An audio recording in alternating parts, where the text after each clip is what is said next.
តើកូនថ្ងៃនេះថ្ងៃចុងសប្តាហ៍រៀនតពីម្សិលមិញសរសេរអក្សរបបាទចាប់ផ្ដើមសរសេរកូនកូនចេះអត់ចេះហ៎ចេះសេកូន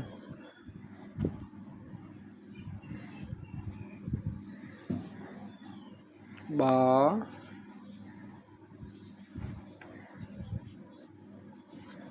ហ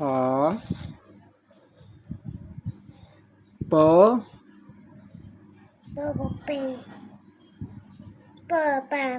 ពេមែនបាទដឹងពពេដឹងអី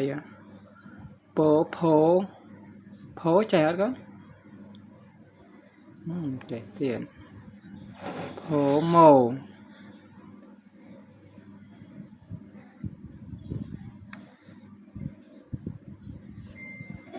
បាទលើកឲ្យប៉ាមើលលើកម៉េចអូបាទត្រឹមត្រូវដាក់ចុះសរសេរតទៀត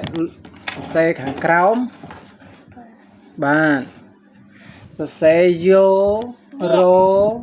ឡូវ៉ូស